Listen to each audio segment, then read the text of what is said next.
Welcome to Stu and the Nunn, an online show and podcast focused on national security, policy, politics, and selfless service. We are here to give you an honest opinion, a different perspective, and hopefully a few laughs. We do this by not only interviewing guests, but also sharing our own perspectives and asking you, the listener, to interact with us on our show chat room via our Facebook page and on Twitter.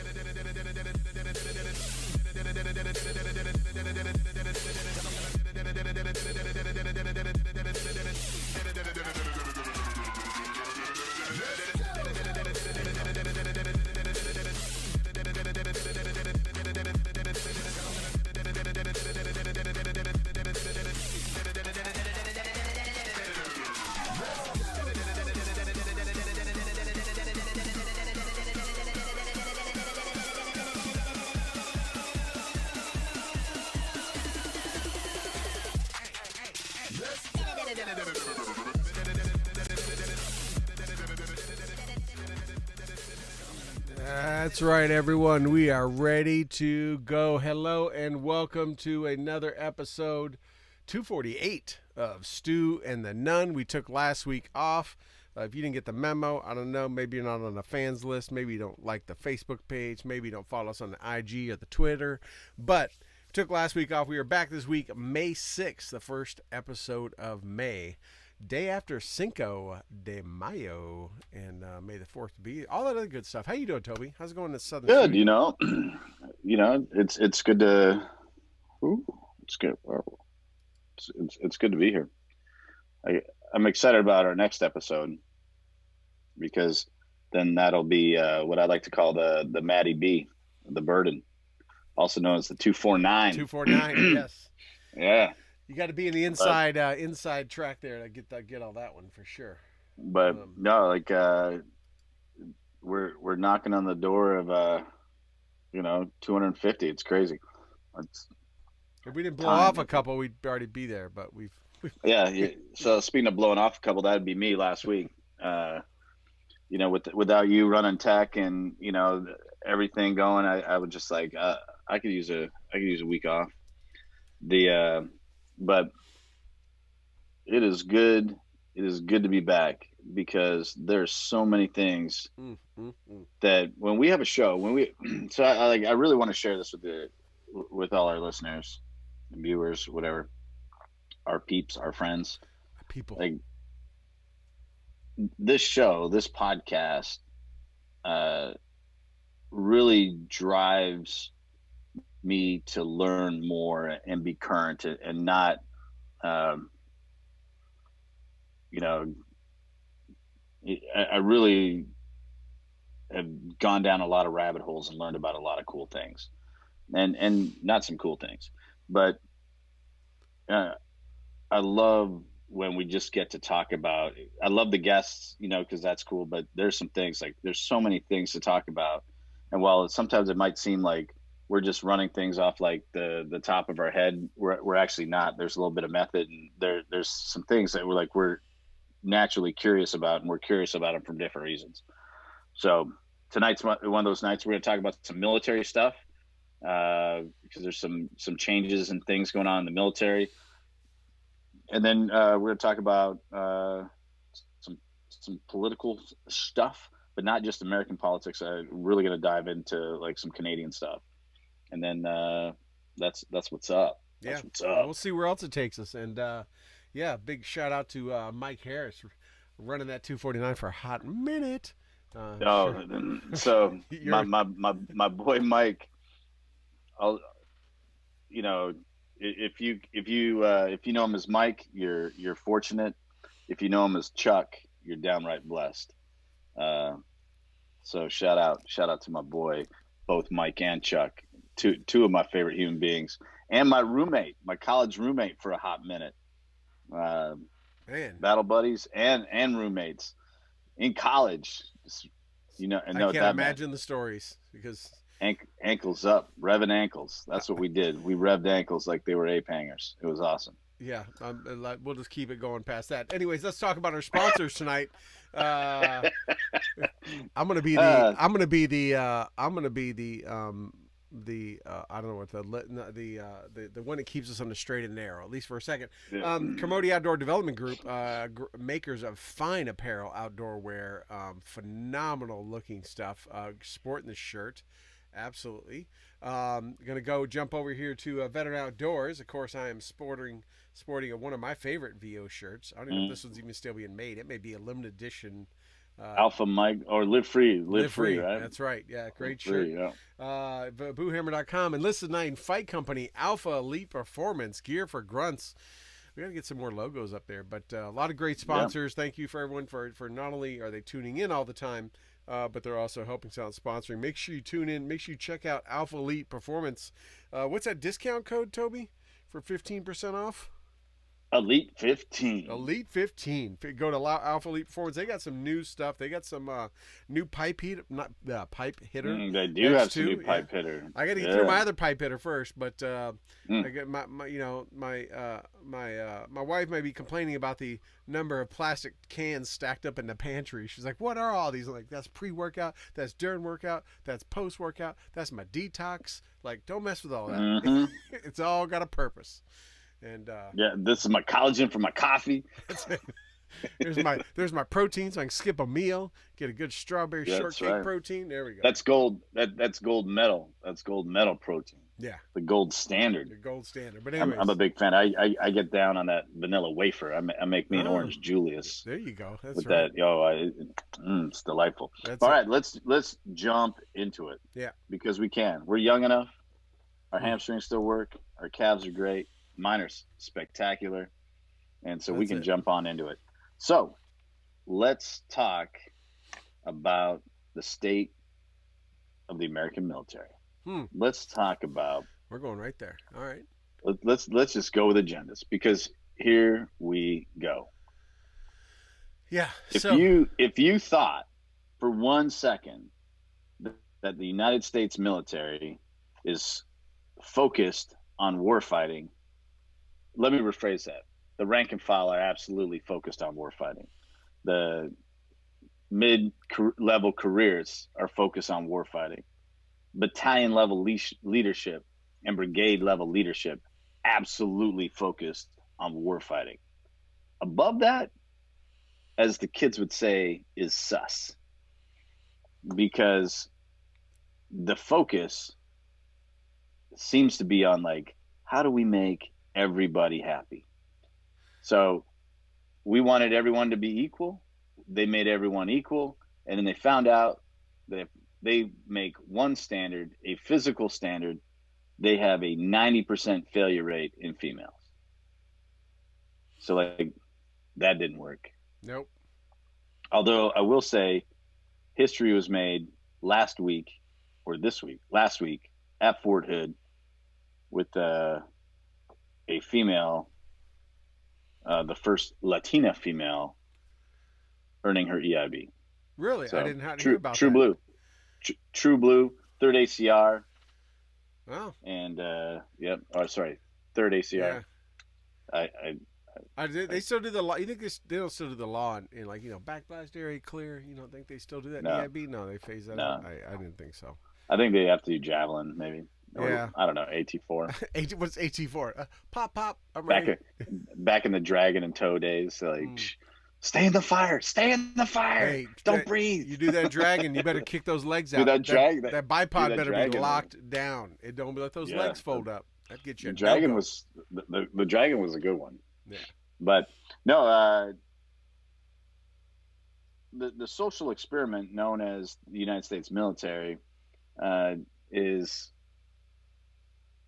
not how you defend your country. That's not how you build up a presence.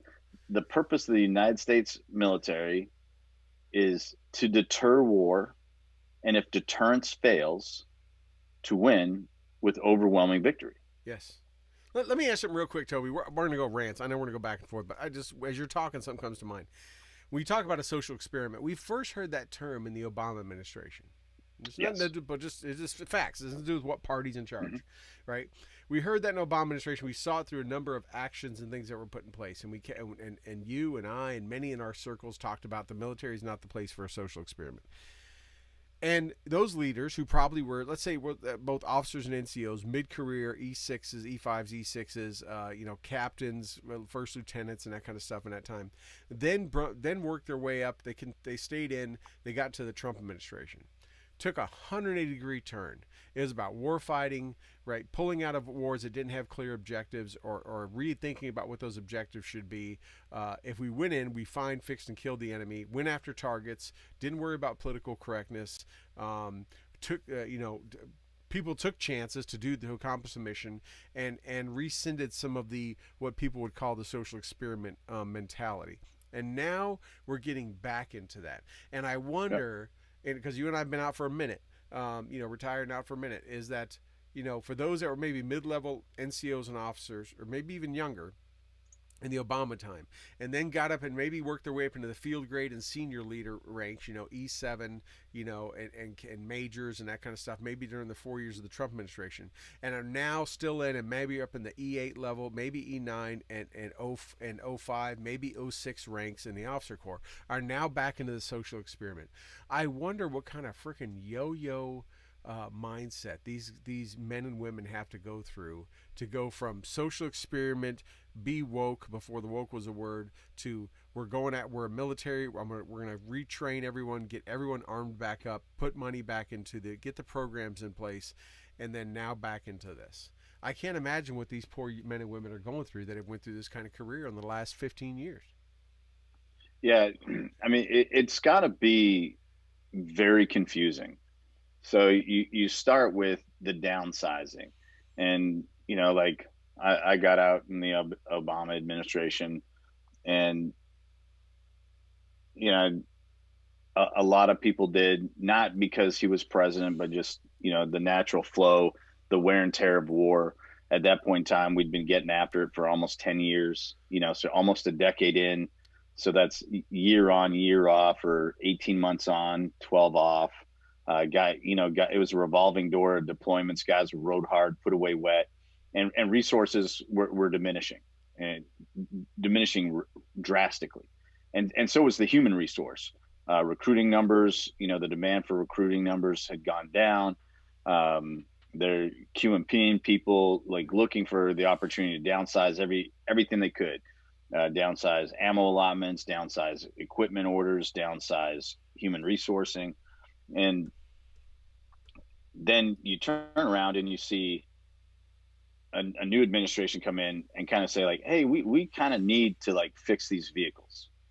Like, we need to invest money in making sure that these vehicles run. We need to invest money in the human resource. We need to get more of the human resource. And like, you go from cutbacks to dropping a Moab.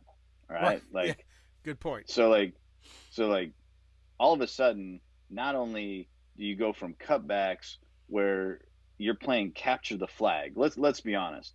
Like, as a senior NCO during that time, and you're trying to mentor, teach, train, young soldiers coming in.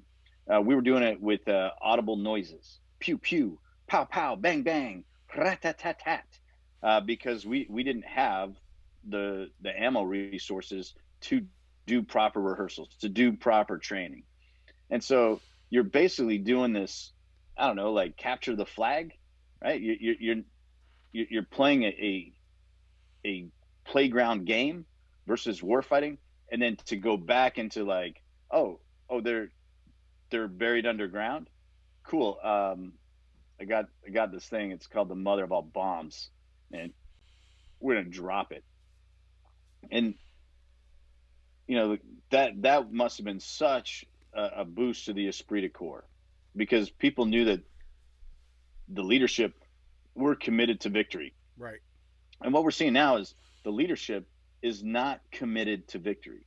The leadership aren't concerned in any way with victory.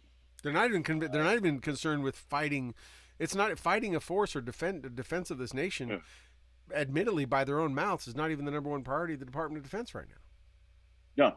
No. In fact, the number one priority of the Department of Defense, if I remember the quote, is diversity.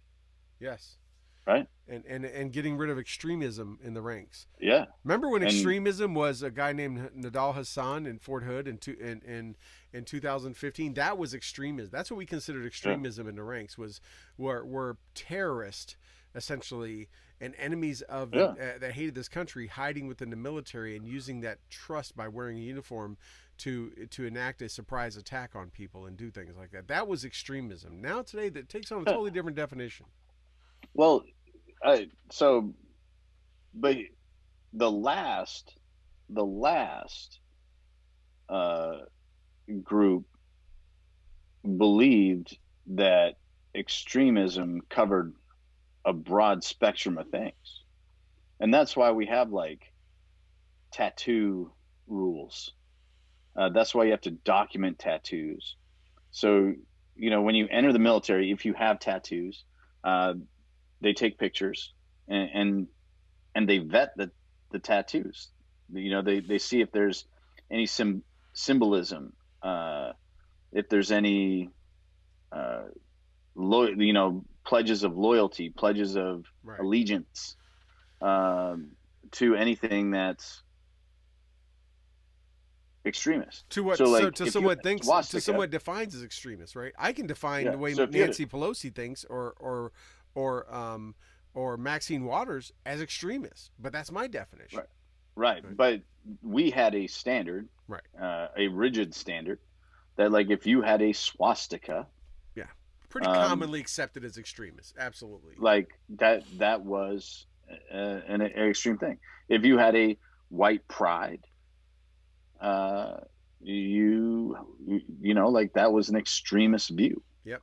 Um, if you were Nadal Hassan, like you participated in were radicalized by a group called ISIS, where you had something that like aligned you with ISIS on your skin or in your social media or whatever, like, yeah, because that was extremism, because it was dangerous to and it is dangerous to the rank and file. It's Right. dangerous to the esprit de corps, and it's an absolute threat to the chain of command, and we can't have that.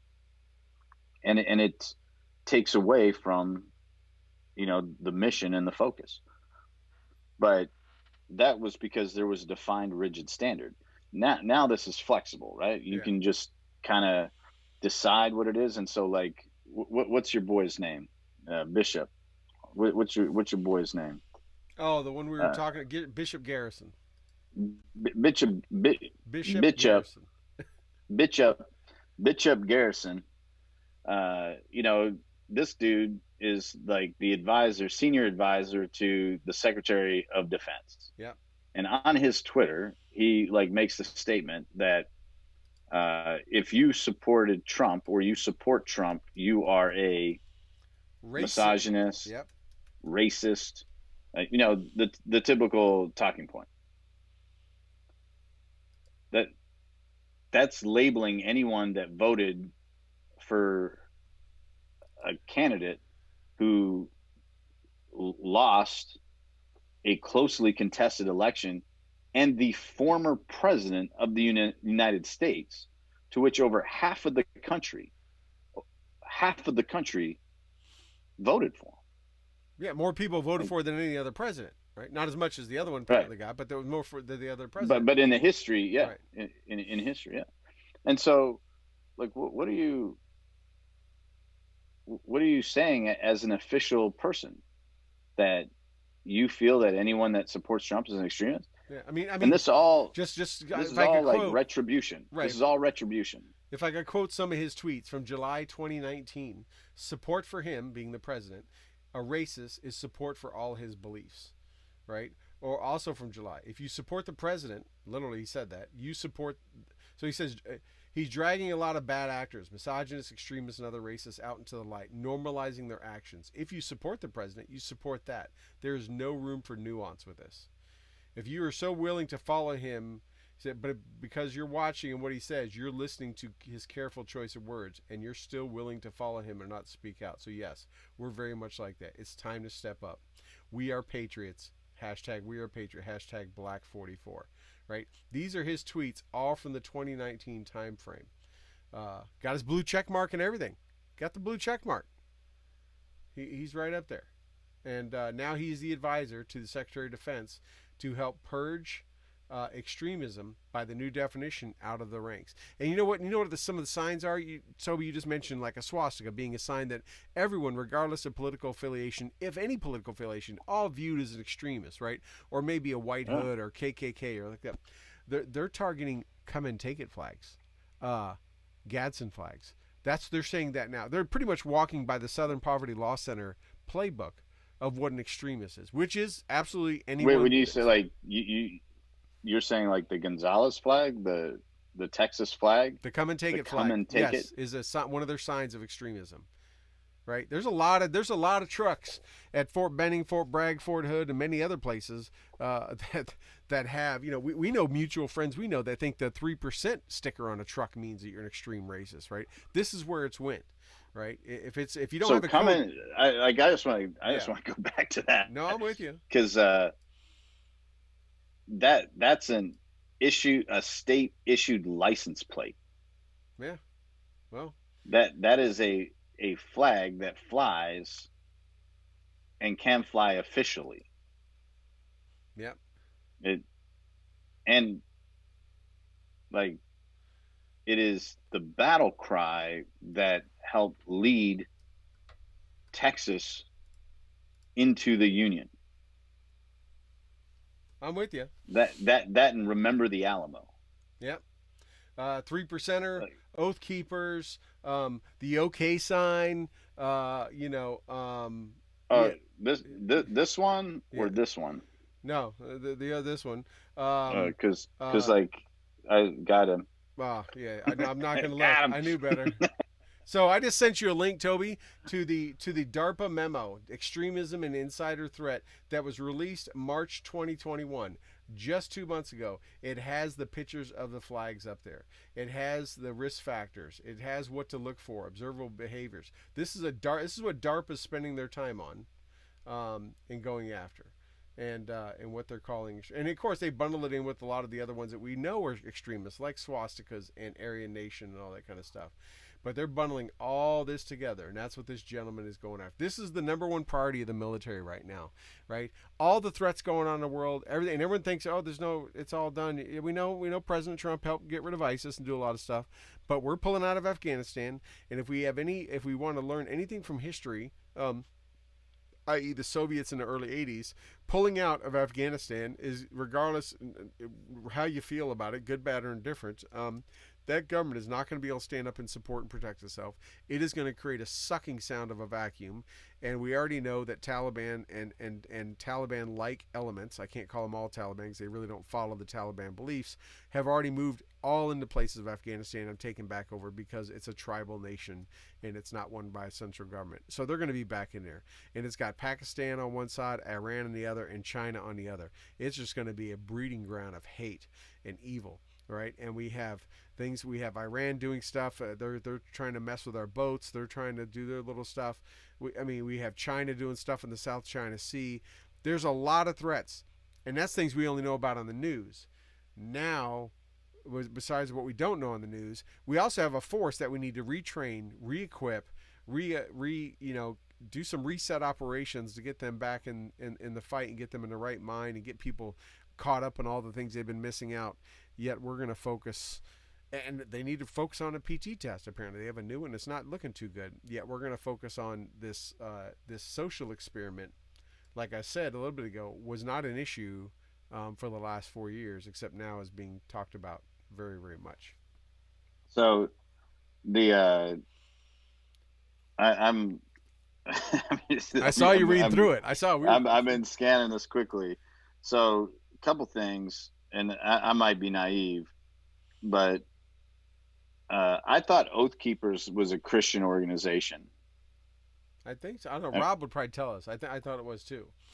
I thought Oath Keepers was a Christian organization. I wanted to say, wasn't that part of like Dr. Graham? Yeah, I'm not sure. I could be wrong. I could be absolutely wrong. But the fact that they have that, if I'm thinking Oath Keepers is what I'm thinking Oath Keepers are. Like that's, like they have that flag associated with ISIS. Right. Um, and I wouldn't say being a strong Christian uh, equates to being a radical Muslim militant. Yeah. But It's the funny they have a lot of Antifa stuff in there, but we see and they Antifa. call it homegrown. They did that. There is one Antifa thing, Yes. anti-fascist action is listed in there, Right. but so is Proud Boys, Right. right? So I thought like Proud Boys got like debunked, right? So like, didn't Proud Boys get debunked because they said it's like a white They supremacist did, but organization, their leader's but actually a like the minority. leader and Yeah. founder's like black or Yes. something, Yes. like Yes. yeah, awkward. But the I want to kind of go through some of this real fast because this is DARPA. This is right from the slide deck that you just showed me. Um, Patriot militia extremism. Core belief. This ideology holds that the U.S. government has become corrupt, has overstepped its constitutional boundaries, or is no longer capable of protecting the people against foreign threats. On these grounds, they refuse to accept the government's authority to tax or govern them. As such, they do not believe that they are subject to the laws of the United States. Some elements have formed militias and openly advocate for the violent overthrow of the current U.S. government. I don't know how that. And So I just and want then to. they have like, you know, someone with the Grateful Dead, Can I ask you a quick question, or Toby? Do you think as many Boogaloo people? Boys. Yeah, Toby. Do you think there's anyone that doesn't think the government has become corrupt? We're talking about an organization that, for at least the last 15 to 20 years, has Congress itself has had typically. I mean, syphilis has a higher approval rating at about 13% than Congress at 9%, and this is. I mean, everyone knows the Right. government's So corrupt, right? We see it all the time. We see politicians get busted all the time. So how does that thinking? So what this is saying is, well, if you don't think the government's corrupt, then you're okay. If you think the right. And then so that's their core belief. Their primary target are government personnel, most notably tax officials, symbols instructors representing the government authority, law enforcement, anyone they believe is threatening their constitutional rights, such as law enforcement, judges, or politicians. Examples of group: sovereign citizens, the Oath Keepers, Boogaloo Boys, the Proud Boys. Now, I noticed like they don't actually talk about any militias in there. no, Like, nope, like they're not talking about actual militias. They're talking about clubs, and Boogaloo Boys are just that, a couple of boys. You know, the Proud Boys. And again, I thought we debunked that. Um, Sovereign citizens. Okay, so sovereign citizens, you have something here yeah, because sovereign citizens, like they believe that they don't belong to this country. yeah, and you, They believe that they're humans living on this planet freely and they can just do whatever they want. they They have, don't think they need a license to drive. They don't think right. they have to pay taxes. And Yes, and they don't claim allegiance to anybody. Like they're so kind of like agnostics or atheists, except when they get in yeah. the foxhole, then all of a sudden they turn right. So those people are the same ones that will call the cops if their house gets broken into or something like that, right? but they'll claim when they get pulled over that they can drive. They don't need a license. They're allowed to do whatever they want. So whether you call them extremism or not they're misguided for sure. They're not thinking straight. I mean, or for whatever reason. But there's a lot of people that go to cult. Some people would say Scientologists fall into that realm, right? Oh, they're exceptionally militant. Right. So Yeah. but no, the thing is that here we have DARPA, right? DARPA is if you're not familiar, I mean, this is this defense research institute for the Department of Defense. They're the ones out there finding the newest weapon systems and multipliers that allow us to have the most supreme military in the world. They're pushing the edge and testing new technologies and doing all that kind of stuff just to keep it what's out in the open source and talk about that. That's who DARPA is. Yet they're taking time to produce this, right? You don't need a PowerPoint and a lot of time spent to know that KKK and Nazis and stuff are extremists, right? Or anarchists, or some of that kind of stuff. But if you got the Antifa kind of anarchists, but at the same time, we have Antifa. The chop zone still exists, right? There's areas like that in Portland, which Mm-hmm. are the Antifa's attacking federal buildings every night. This last week, they were attacking buildings. No one's doing anything. I mean, if we're trying to purge those kind of extremism out of the country and get them at you got a prime target space right there. You can go to a number of places. Be a Minneapolis, Boston, not Boston, Portland, Seattle, and a number of other cities to target Antifa. And by the way, based on how they act, some would even argue to say certain components of the BLM movement are extremist. So the kind of just want to touch on what you just said. So they identify in this, the DARPA identify Antifa as an extremist organization, and so they put them under anarchist extremism. And the example of the groups are Antifa, the Occupy movement, and the Worker Solidarity Alliance.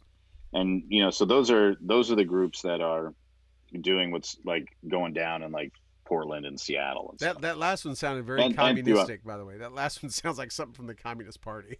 Well, it kind of is. But the next thing is ethnic racial supremacy.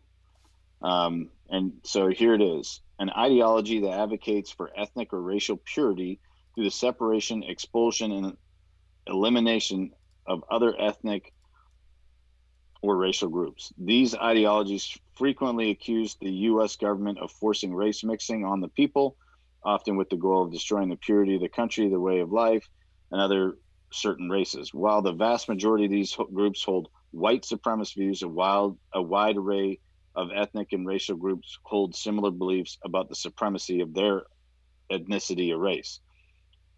Primary target: members of other races, ethnicities, or religious groups associated with particular races and ethnicities, federal government, law enforcement, especially at the federal level. Examples of group: Identity, Evropa, Antimwaffen Division, Aryan Nation, and the Ku Klux Klan. But they don't list any examples of like anything else. Like they don't list any other racial groups. They admit that, saying like they're more than just whites can be racist, which I appreciate because that's anti-woke to say that. But but why not say like who they are? Like say the Black Panthers. I believe they're considered domestic terrorists, right? Right. I think so. They have. I mean, they're an armed militia, right? They have a history. The Black Israelites. They have a history they have a history of performing violent acts on American soil for political gain, right? That meets the definition. Like there's, brown pride. Like there's all kinds of things. I mean, the bottom line is what about MS-13? Right, man. A major gang in this country, right? Infiltrating this country, coming across the border as we speak, probably right now, pouring across the border. Yeah, no, like it's part. I appreciate, that we need to make sure that the rank and file are good, dedicated people and there for the right reasons. Absolutely agree for that. And I also believe that there's no room in the military of today, the military of yesterday, for hate. Right. The only thing that there's room for, and is performance. Toby, I talked about it before, and you and I could sit right here and spout in a second the diverse natures of units we've been in, but from our Yeah. squad to our platoon to just our roommates that weren't, whatever. Yeah. We've seen it, and those that are watching and listening know the same. And I've said 1,000 times, you cannot find a better diverse organization than the U.S. military. It's the only one that brings people. Even law enforcement teams, they're usually from the same community and that kind of stuff. The military picks people up from all over the nation, sometimes outside the nation, and brings them together and puts them in a close space, working and forces them. They have no choice. They can't quit. They can't. I want to change jobs or transfer to another unit. You're there. You figure it out. You make it work. You learn the strengths and weaknesses of each other, and you're eventually. Sometimes your lives depend on each other. There is no better organization that exemplifies diversity already. Are there bad apples? Yeah, there are. Yeah, There of are bad course. apples. There's that we have. There's no shortage of them. Manning, Nadal Hassan. What's that tool that the Oklahoma City bomb? I can't think of his name. Timothy McVeigh. Timothy McVeigh, right? No shortage of bad, because there's no job that makes you exempt from being a bad person or having evil in your heart, right? You can look at priests, you can look at soldiers, doesn't matter what it is. But, it's still, for the most part, when you look at the total number that serve, it is such a minuscule part. And the military does a good job. Now, there's things that slip through the cracks or whatever, but there's military does a good job of policing its own. It really does. Yeah. Because you have such diversity. You don't have all white units. You don't have all black units. You don't have all Latino units that just protect each other. You have a mixture, and there's standards and there's regulations. And for the most part, there's some things that slip through. They police each other up and they keep everyone straight. Well, the United States military, and I'm going to speak purely about the Army, because that's where I have my basis of experience. Is one of the very few institutions in existence that promotes people based on performance and potential. So you can get a job that you're not quite qualified to get based on your performance at your current job, as that demonstrates your potential to achieve the next level of that job. And I think that's one of the greatest things, because that's you get what you put into it. I remember, being a lowly private first class, having to do motor pool closeout. And man, there's nothing I hated more than dealing with drip pans and freaking chalk blocks and making sure this is my dark period, by the way, the mechanized, making sure like all them Bradleys and 113s and Humvees were all parked like perfectly in line, drip pans down, yeah, and like tarps spotless over the top and locks put on there, and everything, those were dark. Those were dark times. Those were dark times. Yeah, I agree. they are dark. They were dark times in the hood. Yeah, and looking around to my left and my right at my peer group and making the decision that I did not want to continue to do that. Like, I was tired of being the guy to sweep the track line. I was tired of being the guy. So what's my way out? Perform better at different things, make myself invaluable to my unit, provide and add value to my unit. Right. And as a result, I got promoted. But there were guys in my peer group, like, they were content. They were content. Mafia, they never man. wanted to, E4 Mafia was fine. They did not want to be non-commissioned officers. They did not. I met guys that made E5 and had no intention of, taking the next step. Right. Like, they just, and it honestly, it was like, at the time I looked at it as like laziness, lack of ambition, but it was really just contentness. They were fine riding the sham shield. They were cool with the sham shield. They were just like, sure, I'll go. But if you wanted paint rocks and pick up stuff, and then I'm going to chill when no one's watching. So yeah, if you wanted to excel and you wanted to achieve, it was on you. It's a good point. You were provided with amazing resources and leadership to mentor you and foster and nurture that desire to be better and to hone your craft and become a craftsman. But like, it was on you. Yeah, it's And interesting like, you brought up the potential. I never. I mean, you're no, 100%. In the it's civilian one of workforce, the it's not only that way. Yeah, institutions. yeah. In the civilian It's one of the only workforce, institutions you rarely that, promote someone in the civilian workforce. They got the potential to be a manager. They kind of already have. They have the potential to be the next director of this team. Like yeah, you have to do it for a while, and then we say now we're going to give you the title. I've honestly, in all my years in military and civilian workforce, I've never really thought through that. That I mean, it happens in a few places, usually at lower level jobs. But it's not common in the civilian workforce to promote someone into a job unless they have already proven it time and time again that they can do it. You do it out of a safety. It's a safety promotion versus a risky one, which you kind of do in the military. Where like you show potential, you've done a few things when you've had a chance to show a leadership or whatever, and you've done all the right, checked all the right boxes. We think you can move up to the next level. But that's a good point. I'm glad you brought that up. no, like, and I think that's essential. And I think it's essential. And like I said, there's nothing wrong with not wanting to excel, and there's not, and being content. Like, there's nothing wrong with that. Like, There's some I'm going to people use that the they want infantry. to turn wrenches. They want to be Well, they want to be the nug. They don't want yeah, to be in but charge. They don't want to do that. but there's like some things. I'm gonna bring up a couple of people. Um, but the first thing I'm gonna bring up is in the infantry. Like, there's really only two good jobs. Like, well, it's not that there's two good jobs. The best two jobs, the best two jobs in the infantry are a rifle squad leader or a specialty squad leader and a platoon leader. Like, those are where the rubber meets the road. You are the tip of the spear. You're the point of action. And man, like, when I became a platoon sergeant, did I want to go back to being a squad leader? Because like it was more fun. Yeah, It was a better job. beans and bullets, Yeah, Kazovac it was. location. Yeah, All like screw that. and Yeah, like as a platoon sergeant, you look for every opportunity to be the platoon leader, so that you can so you can get back to having fun with the boys. right. Um, but then like as you advance, the first sergeant, sergeant's major's position, you it's not as much fun. So like I'm not hating on anyone that did want to go past that, because like they were the smart ones. Like, one of the guys that I think is one of the most talented and gifted triggers I've ever met is a guy by the name of John Brady.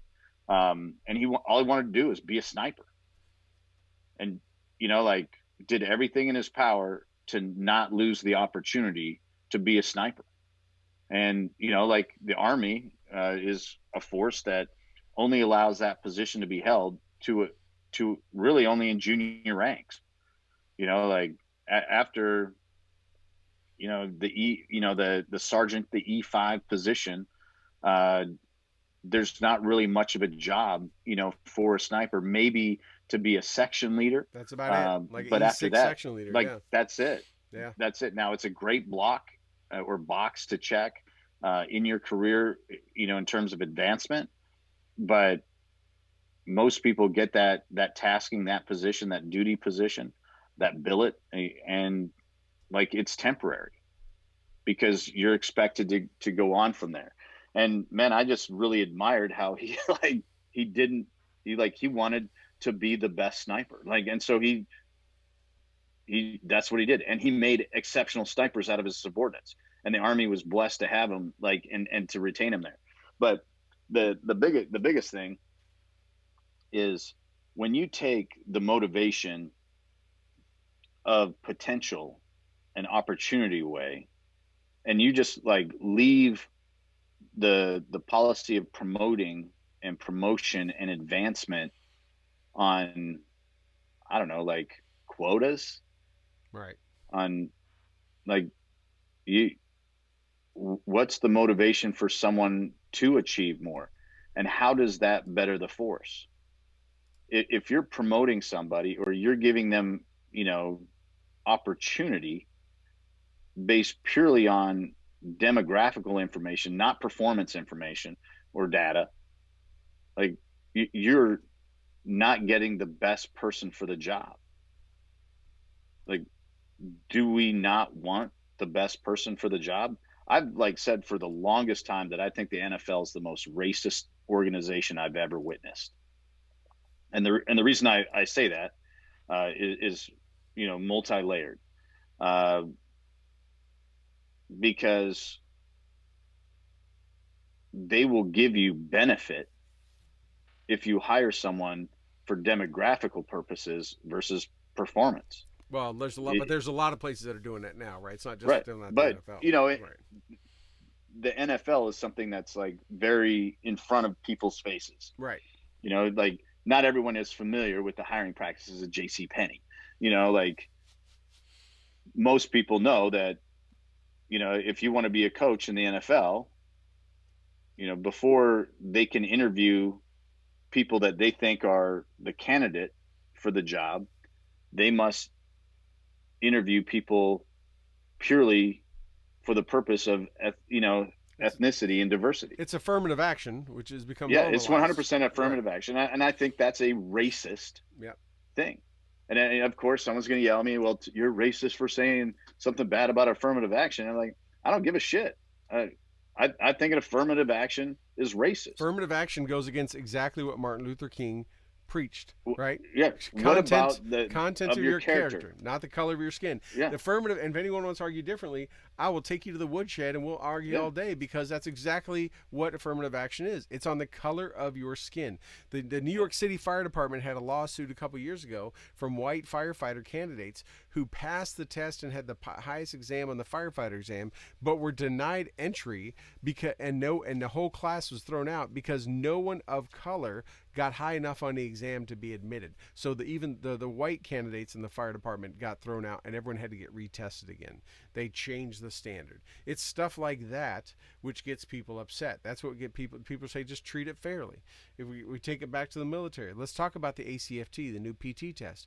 Everyone said we're going to make this new PT test in the military, and they've been trying to do it for years. And they came up with this 5 event thing, whatever it is. They've tested it, they've demoed it, all that stuff, and they've come to find, and they said everyone's going to be at one standard. And a lot of males in the combat arms, in the infantry and the special operations said, hey, hold the females the same standard. We're cool. Most, I think, I'm not sure, not all. We're like, hey, same standard. We're cool with it, right? You just talked about the young lady who got the EIB. Long as she did it the same standard, awesome. Those who went to Ranger school, same standard, there's no awesome. female standard. There's Right. no female standard for Right. assembly and disassembly of a saw. So you get a PT, there's no right? yeah. So you get a PT test, and now they've had, I don't know what it is. I'm sure Mandy could tell me in the chat. 70 to 80%, I think it was the number I heard of females that have failed it, that have taken it, and now there's talk of, well, we need to change the standard. Like you go against what people would have accepted, right? Don't change the standard. Now, I never thought it was a good idea for one uniform standard, because the bodies are built different. We see that right now in sports across this country where they're allowing males to compete in female. I'm like, let females have their own sports, for goodness sake. And you got males winning left, right. You got Bruce Caitlyn Jenner saying it's not even a good idea because she knows, or he knows, that the body is built different. And it's not one is worse than the other or better than the other. They're just built different, right? So I never thought the one standard for PT test was a good idea. I'm like, that's no way that's going to work, because a man can commonly, the average man can lift and has more body strength and bone density and all that than a female does.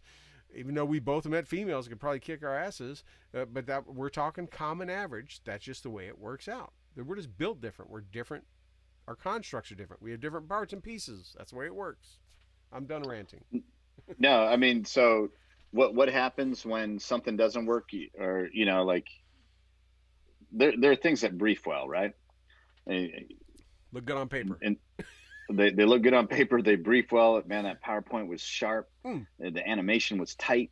And then, you got to go out and do it. Now, I will say I had the pleasure of a little workout this morning, and we did one of the events is I guess was it the knee tuck, where you're hanging on the bar and you're like, you got to get your knees to your elbows. The leg, I think they call it the leg tuck. Yeah, it's one of the events. Yeah. Yeah, no, so like I did not do as well as the other people I was working out with. You can people that work out a little, but they've done it a little bit longer. Yeah, but if I was in the Army today, I would train that. I would get good at it. One of the things that hindered me from being uberly successful at it was the fact that I'm fat and my belly was getting in the way of my knees, touching my elbows. But the like, if you don't do well at something, you train, you improve, you Right. grow. You know, I did not run We did sub that with 13s. the 3 event PT test, right? If you Yeah, didn't do I good did on the not run, run yeah. sub 13s when I first started, doing the APFT. Um, I didn't, like max my push-ups the first time I did an APFT. I didn't max my sit-ups the first time I did an APFT. So I trained because I needed to do it. I learned how to game the system, if you will, in terms of, getting the right cadence on the sit-ups and how far, instead of You going, also worked on those like, muscle groups. You yeah, focused on those muscle yeah, groups, I right? focused on it. I worked on it. I figured it out. And, like, I trained it. It's a test. Figure out how to succeed at it. Figure out how to do well. But that wasn't the primary focus of my physical fitness. Right. I like the idea that they adjusted the gradient and the metric of, the physical aspect of the common soldier, and put it to a rubric that, needs to be like, you need to be able to drag a body out of a Right. building. You need to be able to push a dead vehicle out of the kill zone so you can utilize it as shelter. You need to be able to drag someone in a skedco.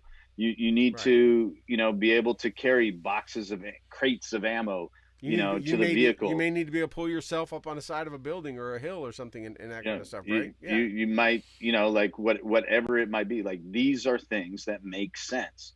And, being battle focused, there used to be this whole thing, FM 22-101, I believe it was back in the day. Yes. Battle focused training. Yeah. BFT. uh like, Different than the BFT of the last 20 years. It was no, not the that Blue BFT Falcon trainer. teammate or Yeah. the Blue Force tracker. But no, like, you just did that. Right. But here they're not. They're like, oh, it didn't work. So we should probably change that.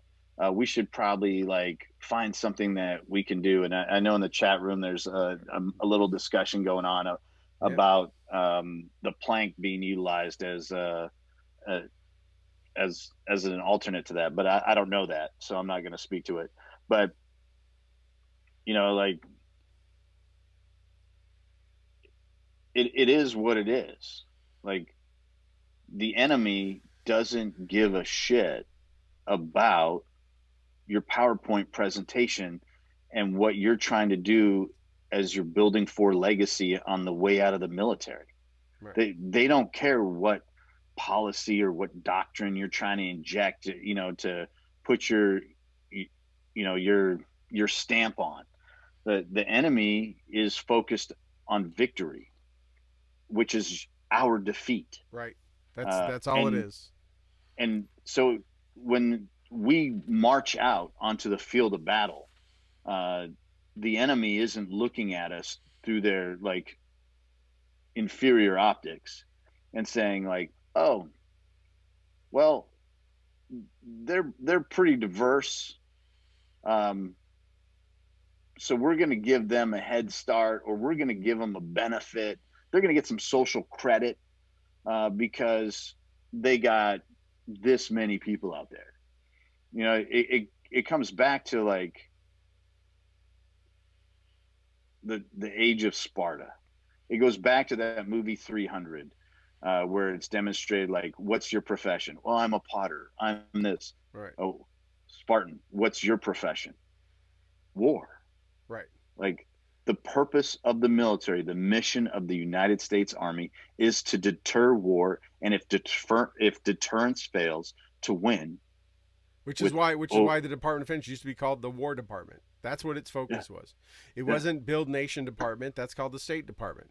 It wasn't touchy feely. It was find, fix, and eliminate the enemy, and it still is to some day. And by the way, do it with an unfair advantage. We don't never go 1-to-1 or 2-to-1. We like 10-to-1. Like we want to guarantee, we want to know all the lines and have an inside track on everyone's cards. We want to win by any means possible and with an unfair advantage, right? Which is Yeah. why we adopted from let's get across the skirmish line. That's why the Brits, right? From those days when we just stand across from each other in the fields of Gettysburg and just march towards each other and just shoot till the first line falls down.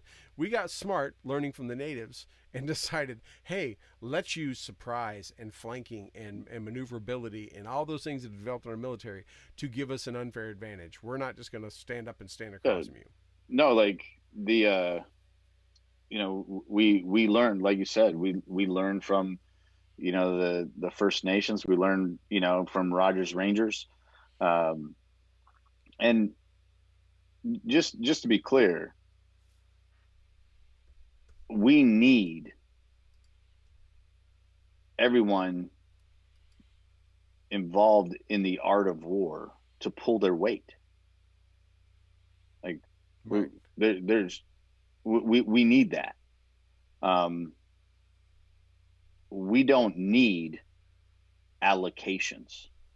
We don't need quotas. What we need is performance.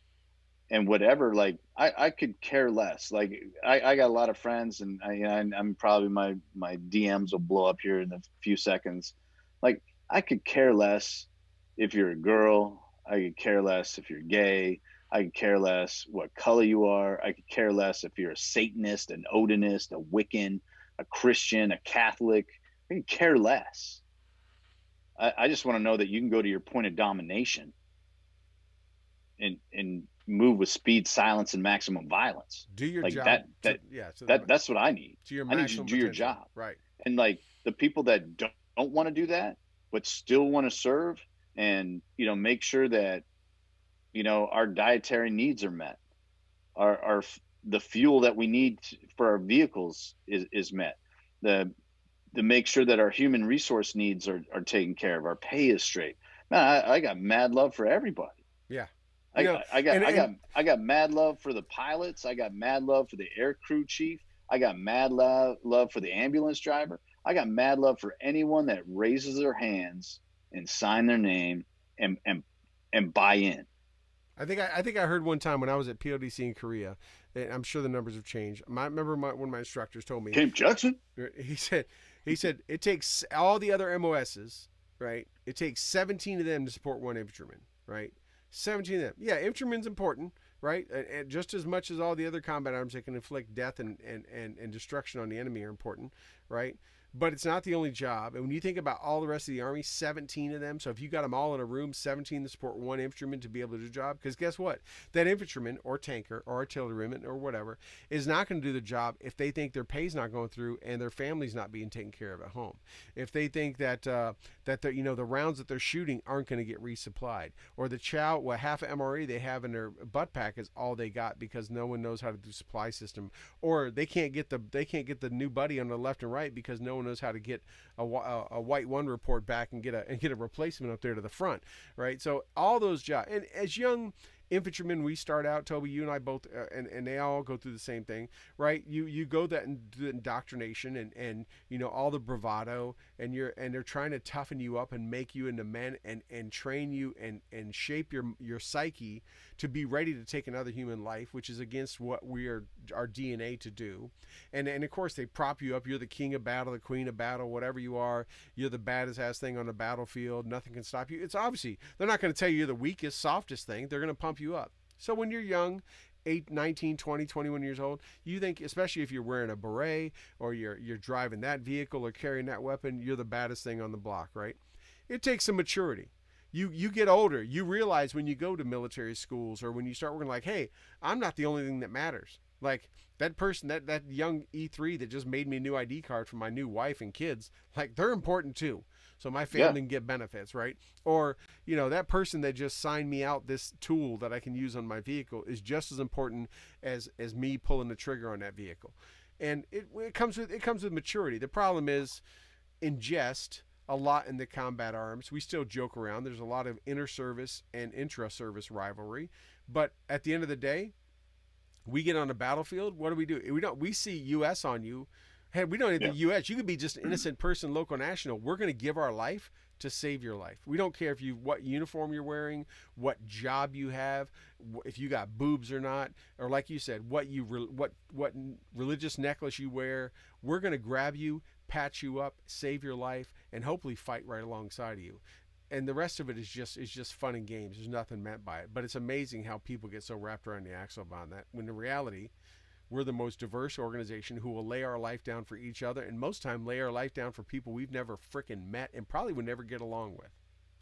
Yeah. No, like the Mike Harris, made a comment about we have not had to fight a near peer, and he's absolutely right. If we had to fight a near peer, we would be changing up, you know, some some of our things in a hurry, because we'd be getting our asses whooped on some things that Right. the current state of mentalities. But one of the things that you know I shared with some of our guys, um, and we've been fighting, overseas, and someone, one of my guys made a comment about, how awards were being handed out, and there was a young lady in particular, that there was an ambush on a convoy, striker, sorry, a finance convoy, and strikers responded as part of the quick reaction force and we're just, I think they just happened to be nearby, and like went and did the right thing, got protected them, and basically rescued them. Right now, this finance convoy, they didn't get all the training that we did, right? So, like, if an infantry guy gets in a firefight, there's an expectation that he wins, uh, violently, you know, enthusiastically. Um, Now, if you're a finance clerk that doesn't get the benefit of squad lanes, sticks, RTEPs, Right. like Shoot houses, like all that kind of stuff. Yeah. yeah, you did a couple of like field exercises in a motor pool, that everything's kind of notional. You thought you Maybe you think did, Miles is cool? I mean, those kind of yeah, yeah, yeah. like you know, they, Infantrymen don't want to see Miles. You see right, that Miles case open up, you're like, mother. right, but there was a young lady, saw an RPG team, peel in a corner, and we're getting ready to, throw some, dunks into them. And she lowered her bulletproof window in the finance truck just enough to get the barrel of her M16 out the window, and kind of fired rounds in the general area. Right now, that young lady was awarded a very prestigious award for valor. And some of the guys are like, that's bullshit, she didn't earn it, like I killed this many people, I did this in this fight, they were in trouble, we saved them. Like, uh what she did met the definition of valor. What you did was your job. There's an expectation. In fact, I saw that you dropped 6 or 7 rounds. Want to talk to you about that? Like, you need some remedial training. But what she did, met the definition of valor, and deserved the award that she got, because that's what she did. She did what she had to do in that moment to try and defend and protect those with her. The mandate that she was faced in an extremely scary, uncomfortable situation for her, that she was ill-equipped and emotionally unprepared for. Just like the cook gets up every morning and goes to the chow hall, the most targeted building and facility on every institution, every mealtime, because that's the largest gathering and concentration of troops. So the enemy would attack it with indirect fires and rockets and such, because they were on a trying to inflict regular basis. mass casualties on our forces. But that cook could never shoot back at the enemy that was attacking him, or she could not shoot back at the enemy that was attacking. They just had to get up every morning, go to the most targeted location, and hope today wasn't the day that they would die. And they did it. And I got a metric shit ton. That's the Canadian It's Canadian. quantity. That's metric. That's Yeah, why. Yeah. that's the world quantity. I have a world quantity of respect for people that did that. And like, that's what we need. We need people that will get up every morning and go to the most targeted location and do their part for the betterment of the country. This like, well, we're gonna put this person here because they meet this profile, not their qualifications. You're telling me that the guy in charge of diversity is like a dude on Twitter, like saying that half the country is racist, misogynist, and shitheads? Like the It's right there with it, right there with NASA saying they're looking for astronauts that are more diverse. Like, this whole concept. why not just be an astronaut? Yeah, just if you qualify and if it works out that way, it works out that way. Not everyone has the aptitude, the intelligence, or whatever to do any kind of job, whether it's a firefighter or an astronaut or whatever it may be. Right? You would hope in any job that people are promoted and recognized based on their qualities and the merit of their skills and what they've done, like we talked about. Yes, sometimes people are probably skipped or missed because of their race or gender. At the same time, people are probably promoted and put into positions because of their gender or race or other things like that, right? So it kind of cuts both ways. But when you start thinking about, it's like that commercial. There's a commercial out right now with the one comedian, right? And it's almost like he's talking about good enough. And you're like, well, isn't it's like I think it's an insurance or some commercial. Well, isn't that good enough? Isn't that okay? I don't know. I think I can take out the second bicuspid good enough, right? And he's like standing over about to pull the tooth out. Or like, whoa, whoa. It's like, no. There's some stuff you don't want good enough. You want it to be the best you could possibly get. Why would we ask that less of any job, much less a job that could deal with life and death?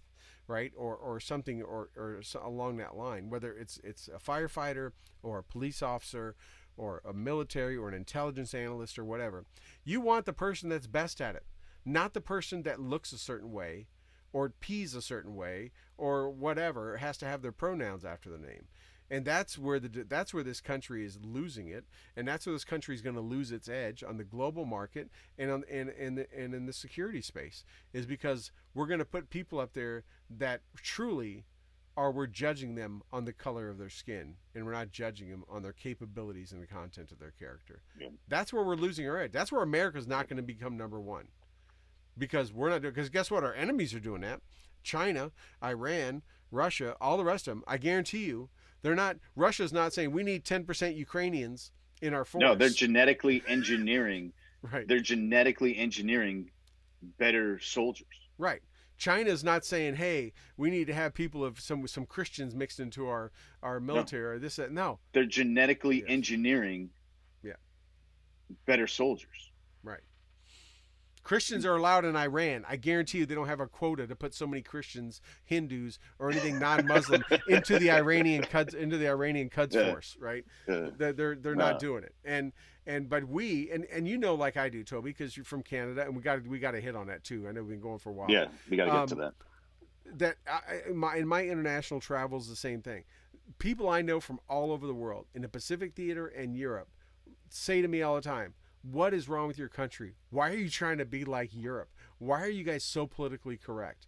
Your political correctness is starting to rub off of us here. And this is people out in Europe, in countries all across Europe, who we always had this perception are so much more refined and more woke than we are. They use more slander and slang and racial terms about people of all types than we would ever be allowed. And don't get me started on the number of seed bombs that get dropped in Australia and New Zealand like it's water. They drop seed bomb like it's nothing. And people here freak out because a nipple slipped out in a Super Bowl commercial for 0.2 of a second. It's a halftime show. I mean, it's amazing how the rest of this world looks at us and just literally they do. And if you don't know this, if you're watching and listening, go overseas when you get a chance to see. They look at this country and shake their head and like, what the hell's wrong with you people? They do it all the time. Sorry. I think I'm done ranting now, I promise. But I do want to talk about Canada. I do want to talk about Canada. Let's pivot. So, yeah, pivot. So, the Canadian government is continuing to like mismanage COVID in the most ridiculous of ways. So like the prime minister will get in front of a television camera, uh, which is typically the Canadian Broadcast Corporation, which I believe is highly subsidized by a government agency called, I think, the government. Um, but and just say whatever they want, and then later that day, a subject matter expert will come out, not on national television, and kind of walk back the statement that the prime minister made. They stand in the house, and he's like, "Oh, but we've done all this, and we've done this, and Canada's still exceptionally locked down, like crazy lockdown. You can't, travel internally in Canada.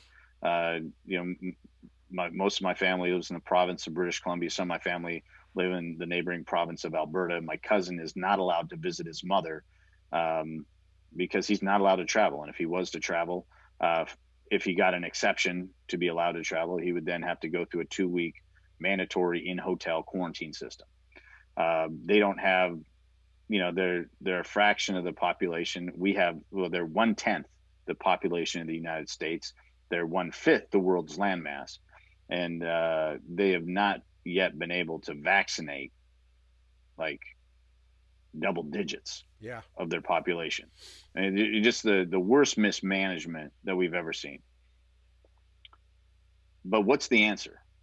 Uh, you know, you can say what you want about the former president, but you know, we got faced with a pandemic to which there was not a playbook, to which everyone learned the hard lessons at the same time. Misinformation was everywhere. The Chinese were lying to the World Health Organization. The World Health Organization were lying to the world. Um, and people just started doing knee-jerk reactions, and we learned a lot about what it takes to be a leader, and what it takes to say where the buck stops. And sometimes, like, being a leader takes the uncomfortable truth, and the uncomfortable truth was, all right, this thing's coming from Asia, it's coming from China, specifically the Wuhan district. Shut it down. Oh, it's coming from Europe. All right, let's limit what's coming back, and let's only let expatriates come back. Um, and we're going to start this thing called Operation Warp Speed, and we're going to learn and study this disease the best that we can, this virus, and then we're going to build a vaccination for it. And man, like Warp Speed, engage LaForge. I mean, it was like impressive. It was absolutely impressive. That's the answer. The answer is solving the problem. What's not the answer is not letting your people tell you that they're unhappy. So the Canadian government is passing legislation that they can decide what you can and can't post on social media. Really? That's what they're So doing like right now. so here in the United States, social media decides what you can and can't That's post true. on They social actually media. do that. Yeah. And if they don't like what you are talking about, well, they shadow ban you, they suppress you, they kick you off their platform permanently. Um, they put you in Facebook jail. They suspend your account, um, and that's all subjective, and it's all subjective to uh, the person that's adjudicating what they feel the offense is for them to do. But that's a private organization. So if you don't like it, and I don't, but if you don't like it, you don't have to use their service. Right. If you don't like the way McDonald's does business, stop eating Big Macs. You don't have to eat it. You choose, to do it. If you don't like the way someone does business, we see it all the time. I don't like the political views of insert any conservative company owner. Chick-fil-A. Uh, Chick-fil-A, Hobby Lobby, Right. the My Pillow guy, whatever, just insert Home Depot, whatever company that, someone disagrees with their political thing. And well, then people don't go to that business. In some cases, like Chick-fil-A, it backfires awesomely on it. And more people go to that place. And they just start printing more money and doing great things for their employees and paying them more and sending them on family camp vacations and helping them with college tuitions. Like, awesome. But that's a private organization. And if you don't like it, don't use their service, or don't hire them. But when the government can control what you post on social media, that can only be for one purpose. And that's not, so that they are the guardians of free speech. It's so that they can remove free speech. Here in the United States, and the reason why I came to this country, and the reason I stayed in this country and strive to be a citizen of this country, is because of the first 10 amendments of the Constitution of the United States. The very first amendment gives you the opportunity to worship as you seek, to speak as you see fit. And if you have grievance with those above you, you're allowed to openly display that grievance, and you can assemble with people to share that grievance against the government. Yeah, you can petition the government. You can petition the government with your grievance. The second says that if your government becomes tyrannical, you can protect yourself from said tyranny, and that can't be infringed upon. Like, they can't just put people in your house and take all your shit and say it's for the greater good. Right. They can't just come in and seize and search and do it. They can't make you bear witness against yourself. Like, these are unbelievably awesome things that we have that the rest of the world doesn't have. And if you think Canada's so awesome, Rosie, Whoopi, Raven, Miley, all the people like, I'm going to Canada. Like, try and sing some of your music in Canada. Like, if they pass this, if they take your ability to speak freely away, like, that's tyranny. Yes. They don't want you to have grievance with them because, and why is this happening all of a sudden? Oh, because they're doing a shit job of an international pandemic, a global pandemic. So they're like, well, we don't want anyone talking shit. Well, let's just take their ability to talk shit away. That sounds like a great idea, Pierre. Like, India's really bad. Canada's not much better than India's. It's a little bit, but Canada's bad. I've got guys that work for me up there, and I mean, better than most. Canada's ripping people rates out of cars. They're stopping cars on the road and pulling people out of their cars, and cops and they're asking, where are you going? Why are you driving? What's your purpose? They're stopping people and ripping them out of their car. Yeah. It is one step away from what we saw SS do in Germany in the 1940s and 30s. They're arresting kids for playing pond hockey. Yeah. Like, cuffs on them. Yes. Here in America, we have this, sideline entertainment called watching Karen videos, right? Where we see somebody like, whatever. No offense to Karens. No offense if your name is Karen, but yeah. Like, it doesn't matter what side of the political spectrum you're on. Like, everyone enjoys watching someone freak out in public. Like, and showing their ass and showing their ignorance. Right. Like, it just brings a little bit of joy to everyone's life, because we can do that. Imagine if that was taken away. Like, and they are doing that. I can't believe the people of Canada are letting this happen. They're doing it. They don't have recourse, and that's the thing. That's right. Like, they don't have. What don't they have? They have what's been taken away from them. Their coffee and they their don't have airsoft. Recourse. Yeah, they don't have recourse. They don't have the ability to fight back the tyranny. And so like for all the everyone's like, oh, it's not like that. It's 100% like that. Like it's absolutely, in my modest and humble opinion, one of the most beautiful places that God created on this planet. Like, it is a gorgeous place. But like, can you imagine not being able to speak? Like, like People leave you those know, kind of countries to come to the U.S. That's why we have such an yeah, influx of people. yeah. That's why the southern border is the way it is, and we have people trying to sneak in this country and trying to get visas all the time.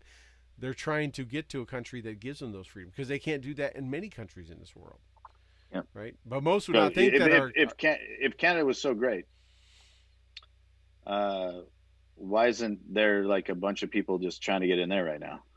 right. I mean, we can make an express lane from Mexico to Yeah, Canada. They can just keep going yeah, north. But yeah, it's and it's same. People always we always think of Canada, our cousin to the north, right? It's just like the U.S. Just sorry about that, a little bit different, So, but honestly, it's not when it's what it's been doing the last couple months. And I hope people bring. What's that one state you were telling me? There's that one media outlet. Oh, Rebel News. Rebel News, Rebel yeah. News. Yeah. And I'm trying to look on there once in a while when I get time. But that's got a wealth of information, right? That's going on out Well, there. so Rebel News is, they've been sharing their news via social media, and like they, like it's obvious that the government feels that they're the enemy of the state, Yeah. and they're going to silence them, and they're going to silence anyone that doesn't share their view. It's almost like And Canada's kind of following us because honestly, we're not. How are we any different they than are that? they are following us, except the difference is in the US it's private businesses that are doing it. And we have And if you don't like and it, we have a Second Amendment. yeah, and if you don't like it, well, you can just start your own business.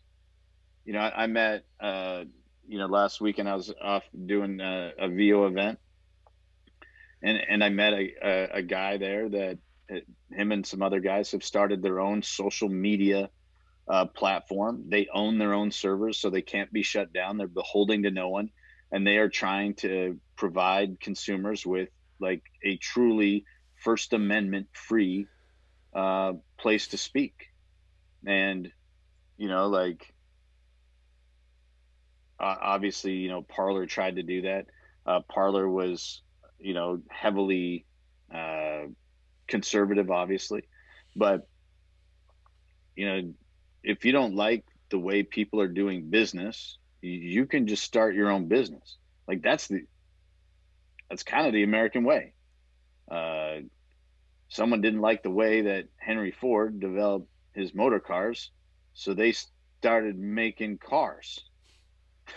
Right. Like some, Well, some, social media banned the past president. Now he's got like this blog site up and he's doing his own yeah, social posts. Like, I bet he gets traffic. yeah, Like yeah. I bet he gets traffic. No, it's The it's pretty bad up there for sure in Canada. And I hope people may pay attention to that. I but really do. the biggest thing is like here in the great state of Texas, the Republic of Texas. We just had last weekend. We had a lot of local elections, and school boards, city councils, and stuff like that, Proposition B. and some props. And like in Austin, there was several propositions that were on there, and the people spoke. And one of the things that the people spoke about is like there's a tremendous homeless problem that was started because of the current administration. When I say administration, I mean the mayor, a guy by the name of Adler, helped promote an agenda of allowing people in the city council, like sold it to the people that they thought it was important that people should be able to sleep, camp, sit anywhere on public land, to include sidewalks. You could camp anywhere. You could pitch a tent anywhere. Except for City Um, Hall. Except for City Hall. except for the yeah, the steps of City Hall. But they found that if you say that, people will do that. And then all of a sudden, Austin went from a beautiful, fit, nice hill country town to being a cesspool shit show of homelessness, vagrancy, like, and with that crime rates and with that drug usage and all that shit. So like they put it up for a vote, and guess what the people said? Not the politicians. The people were like, no, we're not doing that anymore. We're going to shut her down. But also on that ballot was the attempt for the mayor to gain more power. And it was called the strong mayor, because there's cities in the United States that have given the mayor of their cities extra powers so that they can circumvent the city council and they can make decisions without, the checks and balances, the necessary due process, right, and the checks and balances. Like, and I can't name one city council member from the city of New York, but I can tell you who the mayor is. I can't name one city council member from the city of Chicago, but I can tell you who the mayor is. Like they tried making that play, and the people said no, because they had the right to do it. They had the right to speak out and inform each other and be like, it sounds like a strange power grab. That doesn't sound like that's the way we're supposed to be. That doesn't seem like that's in keeping with our Constitution. That's not in keeping with the values that we hold dear. And like, I love it. I love it.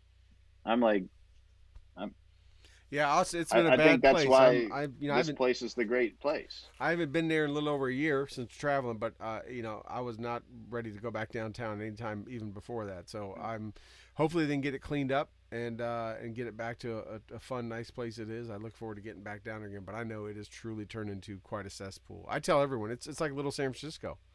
It's absolutely a horrendous crime. And it's I think the homeless population went up from 2,600 to almost 6,800 is what I heard the numbers, something like that. And I mean the assaults, the rapes, the felony attacks, vandalism are through the roof. I think it's like triple-digit percentages that have went up. I mean it's terrible. And but no, it's a good move on the people of Texas to show the rest of the country and the world what it means for the people to let their voice be heard, for sure. So. Well, and like. So just random stuff that you learn. The cities like Los Angeles, San Francisco, that are just rampant, New York, that are rampant with homeless problems. They put billions of dollars annually into helping fight homelessness. Where does it go? Like where does that money go? Because if they just took that money, like, I don't know, say there's 60,000 homeless in LA, right? Say hypothetically, I think that's a pretty close number. Say there's 60,000 homeless people in LA, and they raise, and I think it's 400 and some $1 million that the city of LA put towards homelessness. They could just divide that up, and those people could go buy condos. Yeah. Or they could use it and build condos, right? It's like it's what the Saudis did in Saudi Arabia. They built they tried to bring the Bedouins out of the desert, and they built that's what Khobar Towers were these giant apartment condos. They built them, and the Bedouins like, no, we like living in the desert, right? That's where we ended up staying in, right? And they have the benefit of having a huge desert that the Bedouins can live in, right? And not bother anybody up there, and not sleep in front of someone's bodega and take a dump, right? While you're trying to get your kid, their daily milk. But you're right. Those cities put all that money. Where does it go? You could just build. I mean, what does it mean to fight homeless? Does it mean adding extra food to the soup kitchens? Because that's not fighting homeless. That's enabling homelessness. Yeah. Right. I mean, like you could give everyone a down payment on a house. And a year's worth of mortgage, and they could find the easiest of jobs. A lot of those places offer $15 an hour, minimum wage jobs now, and they could live, like the bottom line is, like, you can't always just do you know, when people get power, they get rich. Yeah. Like, and they don't want to give up power. There's a reason Nancy Pelosi's still there. Like, she clearly doesn't need to work. Not with that But not no, with that ice cream and those freezers and appliances like, she has. No. but she needs the power. The mayor, he wanted the power. Like, the Canadian government, Justin Trudeau, he likes the power. He doesn't like doing right by his people, but he likes the power. But that's all I got to say about it. We've been going for way too long. Yeah, we've been going for a minute. So, yeah, we covered it. We covered a lot. There's a lot more different topics we covered, but we dived into some good ones. We thank everyone for joining us for this. What happened to my audio? Nothing. Oh, am I still there? Okay. Yep. I was getting all kind of weird things popping up. But want to thank everyone for tuning in here on Stu and the Nun. We'll be back next week, Thursday, 8 p.m. Eastern. You can find us right here. And be sure and follow us on the Twitter, IG, all of our socials before they ban us. And keep up with us there. Chat, comment, share the show. Be sure you can also find us if you don't like Facebook. Follow us on YouTube. Our YouTube channel is great. Yeah. YouTube and Twitch, but YouTube's more common, popular. You can follow us there. You don't have to be part of the Facebook thing. It has actually much better quality output on the video than Facebook does. So be sure and follow there. Thank you so much. Thanks to Rob, our unpaid producer, and all that you do, and everyone in the chat tonight. A lot of great comments. And with all that said, we will let everyone go. We'll talk to you all next week here on Stu and the Nun. Just shout out to Rob as a commo guy and the Signal Corps. That's it. Yeah, don't slight the Signal Corps. Well, that wraps up another episode of the Stu and the Nun Show, and we hope you had as much fun listening to it as we did hosting it for you. Don't forget to like our Facebook page and follow us on Twitter. You can find all these links at stewandthenun.com. We will talk to you again next Thursday at 8 p.m. Eastern, 7 p.m. Central. Also, we'd like to thank our sponsors, Commodity Outdoors, Veteran Outdoors, Enlist 9 Fight Company, Warrior Media Solutions, and BooHammer.com. Thank you again, and have a good night.